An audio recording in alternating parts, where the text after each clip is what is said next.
The DCU is steadily building their universe, and already with the first 3 projects, it feels like they are correcting a major MCU problem. The MCU has been dominating the box office since 2008 when Iron Man was released. However, since the Infinity Saga ended, and the MCU shifted focus to covering multiple mediums, including TV and film, things have slowed down considerably.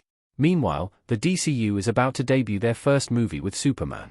Now, with only one movie due to be released in 2025, and a handful of other projects planned for the years and months ahead, there is a long road ahead for the DCU. But, with James Gunn's previous experience working on the MCU, and seeing the ups and downs of the MCU, it seems as though the DCU is already course-correcting some of the issues from the MCU. The DC Universe's first movie and first 2 shows all share one storyline.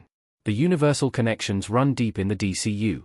As mentioned above, the DCU is releasing Superman in 2025, in addition to having released the animated series, Creature Commandos at the end of 2024, and Peacemaker Season 2 coming out later in 2025. And while these shows cover the big and small screen, all 3 have clear connections. Beyond the references and teases for the Justice League, all 3 projects include Frank Grillo playing the role of Rick Flag Sr. Rick Flag SRS story also extends back into the DCEU, with his son having appeared and being killed in the Suicide Squad, and Peacemaker dealing with the aftermath of having killed Rick Jr. in the first season of Peacemaker.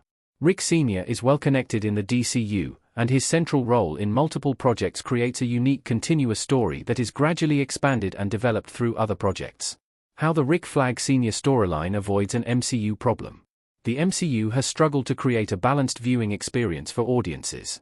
Now, Gunn promised from the start of the DCU, the projects featured on various platforms, whether that is TV, film, or even video games, would all be connected, unless explicitly set up as DC Elseworlds projects. This means that the universe that all of these stories play out in is designed to take place in the same universe, with a certain amount of overlap and continuous storytelling. And Rick Flag SRS story is a perfect example of how this is true, without overwhelming or overshadowing the rest of the DCU. Rick is present in each of these 3 stories, and his narrative develops in each project, but it's not required viewing to watch the 2 TV shows to enjoy the character and connect with them in the movie.